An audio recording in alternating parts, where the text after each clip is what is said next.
दिल्ली में कोरोना के घटते मामलों के बीच पॉजिटिविटी रेट 5% के नीचे पहुंच गई है। WHO के मुताबिक 5% से ज्यादा पॉजिटिविटी रेट को ही चिंताजनक माना जाता है। दिल्ली में बीते 24 घंटे में कोरोना के करीब 3000 नए मामले सामने आए हैं, जो 1 अप्रैल के बाद एक दिन में आए सबसे कम मामले हैं। दिल्ली में कोरोना के सक्रिय मरीजों की संख्या भी 36,000 से नीचे हो गई है, जबकि पिछले 24 घंटे में 252 मरीजों की मौत हुई है। दिल्ली में पॉजिटिविटी रेट 5% से कम होने के बाद अब ये सवाल उठ रहा है कि क्या लॉकडाउन में लगाए गए पाबंदियों में ढील मिलेगी। शरद शर्मा हमारे सहयोगी इस वक्त हमारे साथ जुड़ रहे हैं। शरद, 5% से कम पर पहुंच गया है पॉजिटिविटी रेट दिल्ली में, तो क्या इस तरह के कोई इंडिकेशन है, कोई संकेत है कि लॉकडाउन में कोई छूट मिल सकती है? देखिए, अभी तक जितनी बार भी लॉकडाउन को रिन्यू करने की बात आ रही थी, सरकार की तरफ से यह क्लियर सिग्नल था कि इसको बढ़ाया जाएगा। सर्वसम्मति से सरकार के हर वर्ग में, हर स्तर पर यह बात चल रही थी कि बढ़ाया जाएगा।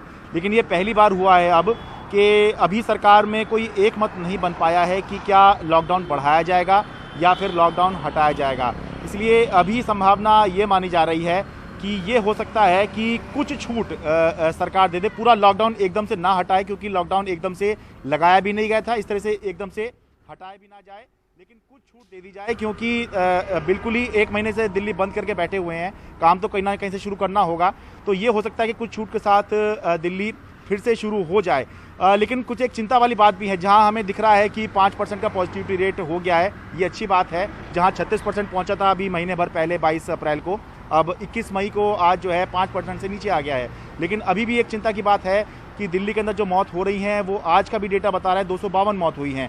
जबकि थोड़ा सा पीछे हम जाएं, नवंबर में जो दूसरी वेव दिल्ली मानती है कि यहाँ पर आई थी, तो उस समय भी जो हाईएस्ट डेथ थी, सबसे ज़्यादा मौत किसी एक दिन में हुई थी, तो वो 131 थी। तो उससे भी इस समय जो आंकड़ा चल रहा है वो डबल पर चल रहा है।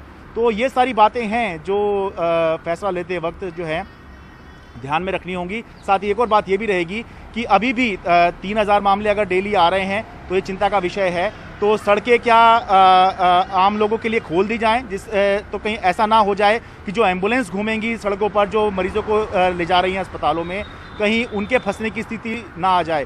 तो ये सारे सवाल हैं जिनके साथ अगले 1 से 2 दिन के अंदर, यानी शनिवार रविवार को मुख्यमंत्री अरविंद केजरीवाल और उपराज्यपाल इस पर चर्चा करेंगे। मुख्यमंत्री से अभी कुछ देर पहले पूछा भी गया था, तो उन्होंने यही कहा कि शनिवार रविवार को चर्चा करेंगे और उसके बाद फैसला बताया जाएगा। लेकिन यही लग रहा है कि कुछ छूट के साथ में लॉकडाउन आगे चल सकता है, लेकिन ऐसा सख्त लॉकडाउन शायद आगे ना चले। कदम नहीं। बहुत शुक्रिया आपका शरद इस पूरी जानकारी के लिए। तो देखते हैं कि शनिवार रविवार तक चर्चा के बाद इस पर क्या आखिरी फैसला निकलता है कि लॉकडाउन बढ़ेगा या नहीं बढ़ेगा, या छोटे कुछ पाबंदियां कुछ हटाई जाएंगी, कुछ छूटें दी जाएंगी।